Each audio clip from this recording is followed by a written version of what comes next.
Hey everybody, I'm Sal Piacente. Welcome back to Artists on Lockdown. Another week, and I hope everybody out there is safe and sound and protecting themselves. Well, last week was a great show, had a lot of great feedback. And like I say, if you have any questions, if you want to see anything, please let me know, and I will definitely like to cover anything that you want to see. For example, right now, Ryan's coming in. He's saying Dice is awesome. So, you know what we're going to do? We are going to go over Dice right now. This is not a teaching session. So, you're going to see some of the videos that I use in my training. Unfortunately, I can't use actual surveillance footage on this presentation as I do in my regular training. So, these videos were taken at my house. For example, if you want to see some pictures of my house, well, we'll go.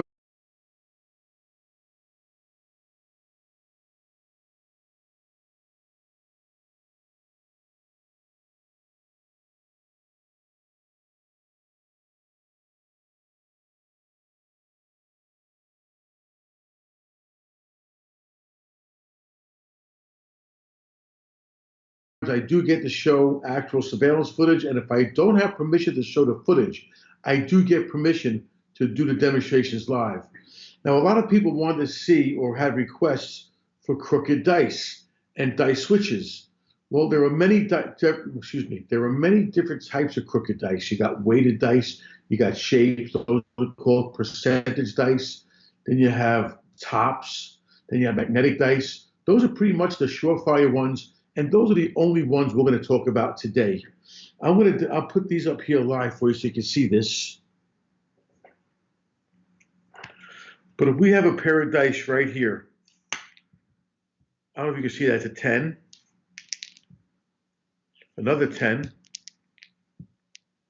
another 10. Wow, these aren't even loaded. This is my lucky day. There's your 9.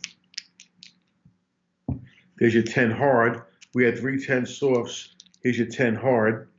Here's an 11, 10, 9, and so on. What makes these dice very deceptive is everybody sees 3 different sides with 3 different numbers. If anyone watching doesn't know about how dice is spotted, opposite numbers should always total 7. For example, if you have a 6 on one side, there should be a 1 on the other one. If you have a 5, there should be a 2 on the opposite side. And if you have a 3, then the opposite side should be a 4. That's how dice are spotted. Well, with these dice, they're missing numbers. These dice, on the bottom of that 4 is another 4. On the bottom of that 5 is another 5. And on the bottom of that 6 is another 6. These dice right here can only make 8, 9, 10, 11, and 12. And that is it. But when these dice are on the table, they appear to be normal because everybody always sees 3 different sides with 3 different numbers. Now, again, I'm not going to get into a casino seminar here, but if you do have dice with logos, for example, and serial numbers, everything can be duplicated. In my seminars, I show the stamps, I show the logos, I show how it's made. I don't want to get too far into detail on this, but just to give you an example of just one of my collections, here's a set of crooked dice to match every casino in Vegas.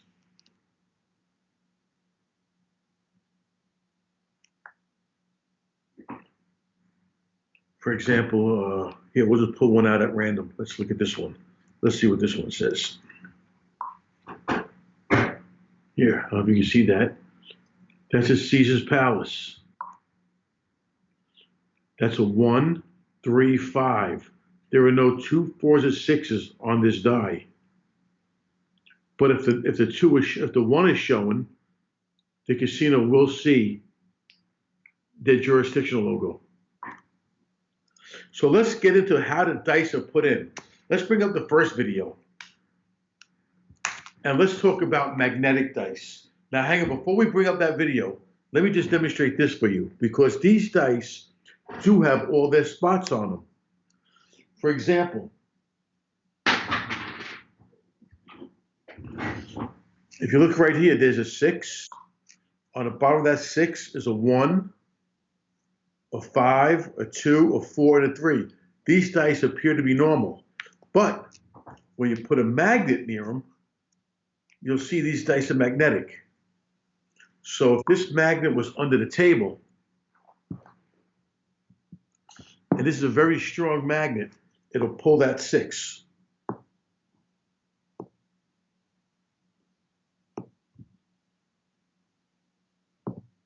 Anytime that die goes over that magnet, you'll see that 6.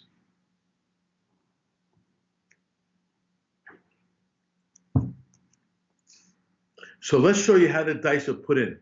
Well, let me show you how a magnetic die looks on an actual table. Let's bring up the video on mag dice.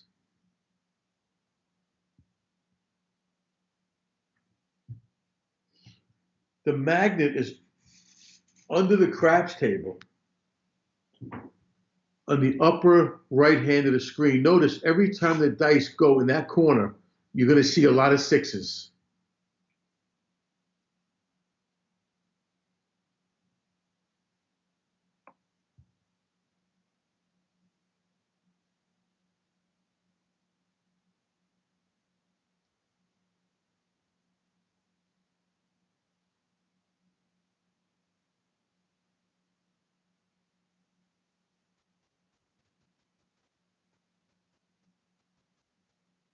Now the die will be put in a wheelchair, an electromagnet can be put in a wheelchair. That's how it has been used in the past, where the person in the wheelchair would wheel up to the table and put the magnet underneath the craps table.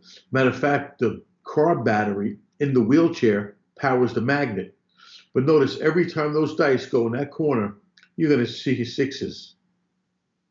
If they don't go in that corner, or if they bounce out of that corner, then it's going to appear to be a regular roll. These dice have been used in backgammon games, private games. Magnets have been put in the pool tables. They've been put on the concrete slabs. They can be literally put anywhere. They sell curvature magnets that go around your knee.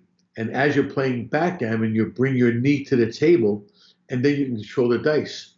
A funny story, as I'm going to talk as we're watching this, is I did a seminar once at G2E in Las Vegas. And when I was going to go onto the gaming floor, they wouldn't let me bring my bag onto the floor, and they told me I had to check it in. So I go over to the counter, the coat check, and when I give her my bag, as I'm about to explain to her, if she can keep that separately, she puts it right near a person's laptop bag. Well, needless to say, I just kept my mouth shut and don't know whatever happened to the computer, but these magnets are very powerful. I know one person that put a magnet inside a backgammon game, and I just happened to ask the guy making them, suppose a player has a pacemaker. What would happen to the pacemaker when you hit the magnet? And real callous, he looked at me and said, that'd be too bad. So these can be very dangerous, but if the money's involved, they could definitely be very effective. Here's a close-up shot. And you can see the magnet pulling down on the die.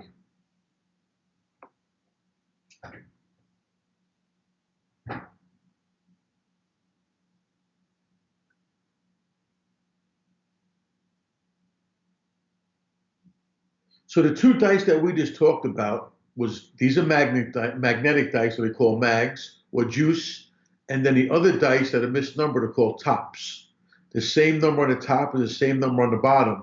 That's how they got their name. Tops are the ones most preferred by the pros because they're 100% guaranteed and they make the money fast.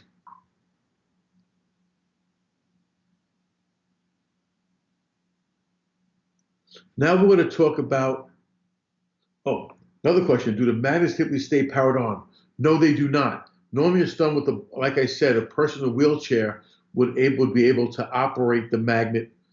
Or if it's in private games, usually the magnets are operated in a remote location by a person watching through a camera or one of the players hitting the switch themselves. Please, if you have any questions, please just type them right up, and I'll be more than happy to answer them. Jason, I heard of something floating around called a Stu Ungar card trick. Do you know anything about it? Uh, wow. I do know about that. And yes, I will address that. If we have time after this, I will address it. Now, let's show how the dice get put into the game. So we bring up the next video. Now we're going to see the switches. Again, this is not a casino seminar, so the exposés are not going to be there. You're not going to see how it's done. All you're going to see is the switch taking place. We're only going to demonstrate two switches, the drop switch and the throw switch. I'm using different colored dice just to show the dice being switched. If it was the same colored dice, believe me, it's a very hard thing to see. People think dice switching scams are extinct. I'm going to say they're not. I'm going to say they're rare, but they're definitely not extinct. And as a matter of fact, today, I think it's even easier to get these scams on because there's no boxman on the games. Now, most casinos, they want you to pick up the dice and just throw them. So on the throw, you see the red turn white. Now, you're looking at it from a boxman's view. That's the supervisor who sits dead center and looks. But if you're in surveillance from an overhead camera, now you're going to see how deceptive these switches could be from an overhead camera.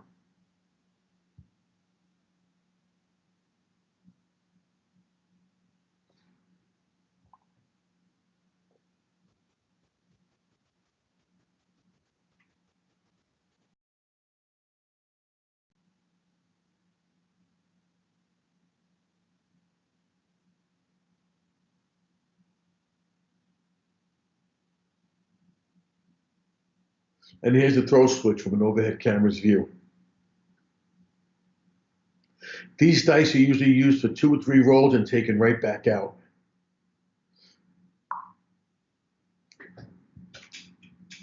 And every scam that I heard of or that I was familiar with, the stick man or one of the casino personnel was always involved in it.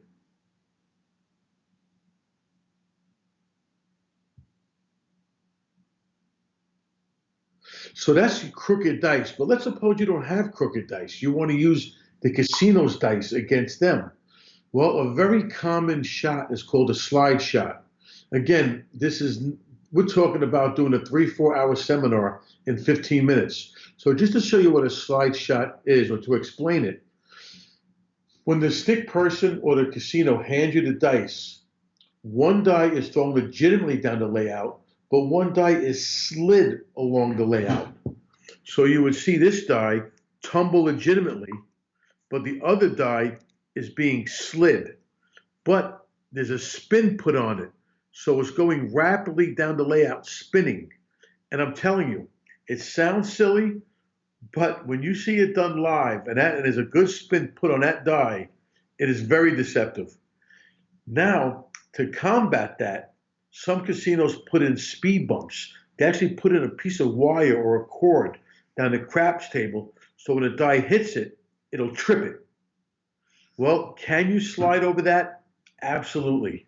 I went into a dealing school in Las Vegas, and their craps table had a tripwire on it.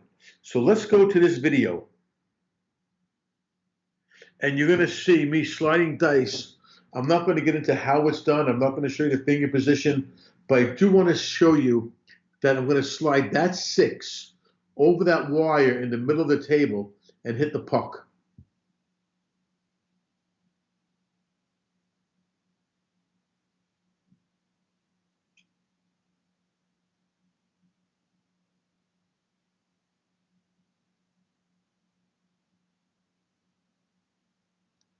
Now, we go to the next slide. We're going to talk about the next shot. We're going to talk about sliding 2 dice. And the reason why I'm going to talk about this is because I was recently in California. And, well, not recently, before this coronavirus hit. And they had a craps table. And the casino I was at said, Sal, we don't worry about the slide shot because we use cards on our games. How does that work? There are 6 cards laid out. And when the dice are rolled, whatever numbers show up, those cards that correspond to that number get turned over. And those numbers determine what the point will be. So I said you could still slide dice effectively, and I'll show you how to do that. If we go to the next video, 2 slide dice. Here we're going to slide both dice. Now, Ben, when I ask you to pause it, right there, pause it for me. Okay. What happened here was the box person, that's the supervisor sitting down at the table, is in on it. And what did the box person do? He put a small bend in the 6 for me. So if you look at the cards on the layout, you're going to see that the card at position 3 is slightly bent. So what does that mean? Now, when I roll the dice, if I could roll 1 3, that means I will have a 6 as part of my point. If I could roll 2 3s, that means I'm guaranteed a 12, which means I'm going to win big in the field and I'm going to win super big in the props. So watch me slide 3. I'm going to slide 2 dice, a pair of 3s, and not only am I going to slide 2 dice, I'm going to hit the wall. So watch me slide both dice and go into the wall. Now to slide both dice, the craps crew would have to be sleeping or they'd have to be in on it. But with this video, I just want to show you it's possible. So we'll hit play and watch 2 3s go down the layout.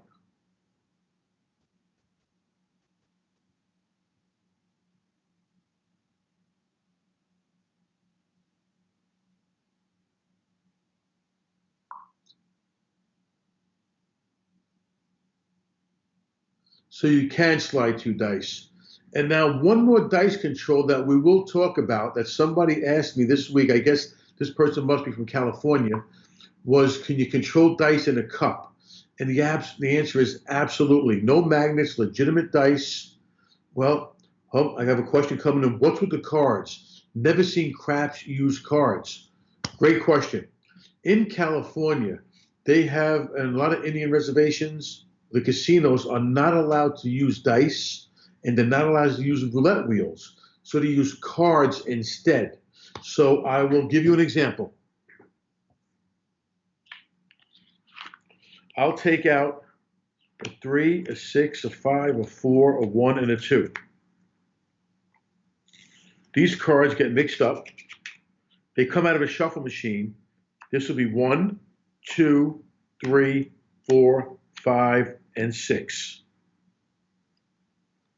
So this is 1, 2, 3, 4, 5, 6. Now, these dice are rolled. So you roll the dice, and you rolled a 2 and a 3.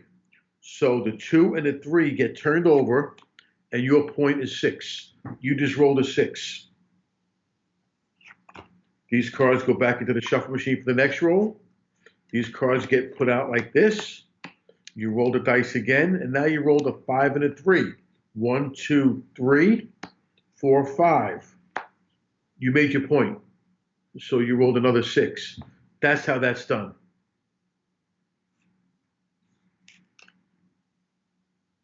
When I saw that, I said, there's got to be a way of beating it, and you can still slide dice. So many times we fall into these false sense of securities that, hey, we can't be beat now, we can't be cheated, such as with the 1 to 6 continuous shuffler. So, yeah, things could be exploited. Just cheat, think of ways differently, that's all. So, Jason asked me about the Stu Ungar trick. Okay, I'll do it for you. I'm not 100% on this as far as speed goes. It's going to be a little slower. But what happened was Stu Ungar, greatest bridge player, the greatest gin rummy player, one of the greatest poker players. He had a mind like a savant. And if you look up Stu Ungar, Bob Stupak, or Stu Ungar savant, the person with them actually tells you the story about what happened. And they even tell you how this is done.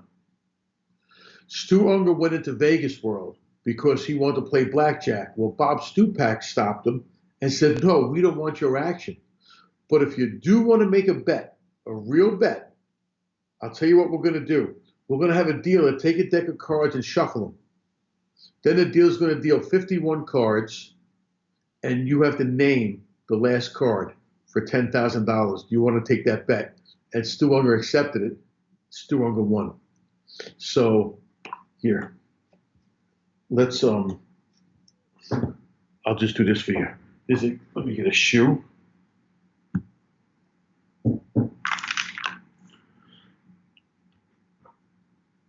Yes, having only seen craps in California, that is the only place I've seen card craps was California. I'm not saying it's the only one. It's the only place I've seen craps, roulette, and all the games played with cards and no outside devices. So we're going to take this deck. This is how I practice.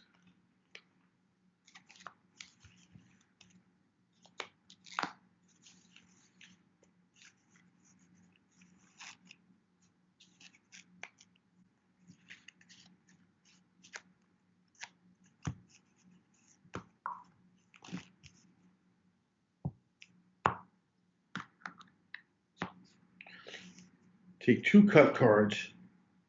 I take the bottom card and I just buckle it a little bit. And I slide my cut cards underneath it. That way, it's hidden. And I know when one cut card comes out, there's only one card left in the shoe. If you want to, it's a little slow. There's going to be no talking. But if you want to follow along at home with me, please be my guest.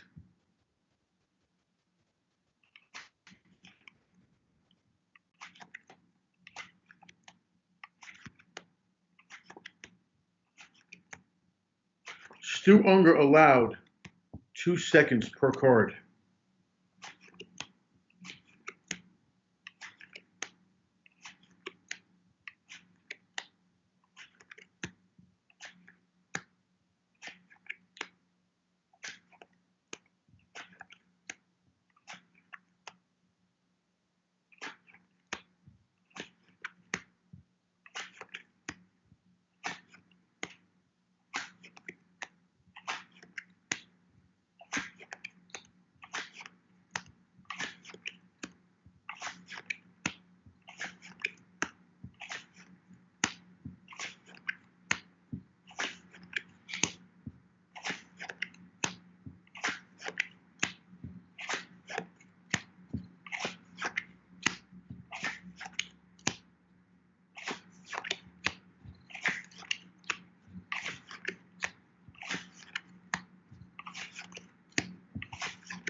There's only one card left. It should be the Ace of Hearts.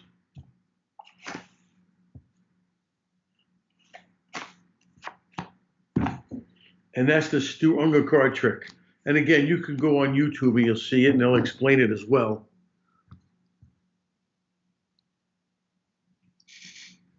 Hang on, Sal was going to ask if you could talk about the juice dice scam with the guy in the wheelchair. More, good question. I got to be honest, the last time I even heard about that was the 60s and the 70s. I did a television show, and I believe, is it on my website? I might have a show on my website. I'm not sure. We covered that. And there's an interesting story behind that as well, because they wanted to duplicate exactly how that was done. And I will find that for next week, and I will air that segment of the show for you. But basically what happened was a person switched in magnetic dice for, I believe it was 2 aces that pays 30 to 1. The person in the wheelchair came up to the table. He had the magnet and the car battery, and he operated the magnet, just like David was asking, is the magnet always turned on? The answer is no. He controlled the magnet, and then they switched the juice dice in. They made the big roll. They switched them back out and walked away. But I will air that for you next week if you want to see that. Are there any other questions?